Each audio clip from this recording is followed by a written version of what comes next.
Everyone. My name is RaymondJames Gallant from Eastern New Mexico University. Today I'll present the United States versus Marcus Hutchins, a key cybercrime prosecution case. This case centers on Marcus Hutchins, also known online as MalwareTech. He became known for stopping the WannaCry ransomware attack. However, the U.S. Department of Justice later prosecuted him for his earlier involvement in creating and distributing Kronos, a banking trojan used to steal online credentials. Kronos enabled financial theft affecting many people and institutions. We'll examine how the legal system measures past criminal actions against later contributions to cybersecurity. This was a criminal felony case in the United States. Marcus Hutchins, a United Kingdom cybersecurity expert, faced consequences for his role in Kronos years before his work on WannaCry. Kronos was a sophisticated form of malware designed to steal banking credentials, leading to financial loss for banks and customers. Hutchins' prosecution showed that technical skill and good deeds afterward don't erase earlier legal liability. Kronos was marketed and sold on hacking forums with evidence leading back to Hutchins. After investigation, he was arrested in 2017 while visiting Las Vegas for a conference, DEF CON. U.S. authorities demonstrated their reach in cybercrime enforcement and highlighted how international cooperation is vital in these cases. Hutchins was charged under 18 U.S.C. 1030, the Computer Fraud and Abuse Act, the CFAA, for unauthorized computer activity. He was also charged with 18 U.S.C. 371, conspiracy to commit offense or defraud the U.S. The allegations included developing, marketing, and selling Kronos and enabling theft from financial institutions.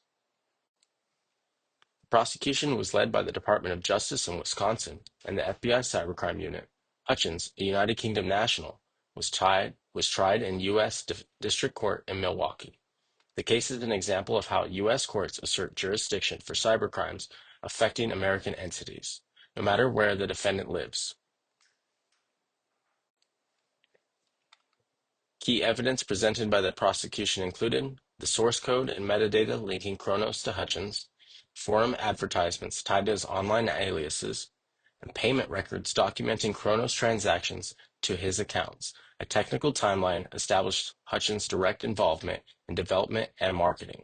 And it's important to note here, creating malware is protected under the First Amendment of the United States Constitution. The criminal act is the conspiracy to disseminate and sell the malware and defrauding the United States and its entities, i.e. the financial institutions. But just creating the malware by itself for academic research purposes is not inherently illegal. This is the attack flow of Kronos. So essentially, a user visits one of the websites, opens a malicious attachment, and the Kronos malware silently installs on the victim's computer. Kronos uses web injects and form grabbers. The victim enters banking credentials. Kronos intercepts the login and post data and sends credentials to a C2C server or a command and control server. That's where the hacker can go through the data.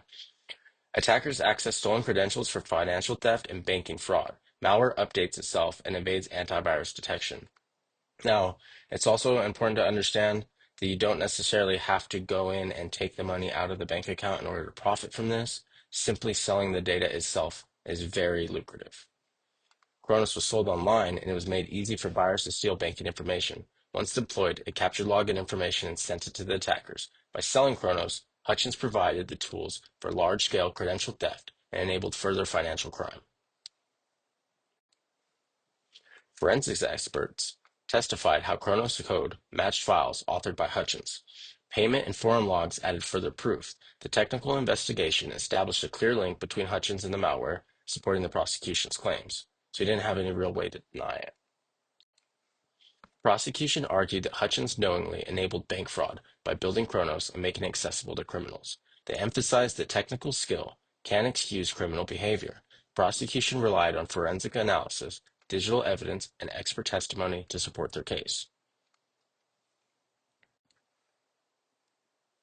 Hutchins agreed to a plea deal, admitting guilt and selected charges. He was sentenced to supervised release and community service instead of prison in recognition for his later public good, and that was him going through and um, marking the domain that was used. He captured the domain for the WannaCry ransomware when he was going through doing a malware analysis of the WannaCry ransomware, and that was really big because that gave institutions and organizations a few days of a grace period to combat the ransomware because WannaCry was wreaking havoc on the globe. Basically, everybody who had a computer was getting WannaCry ransomware.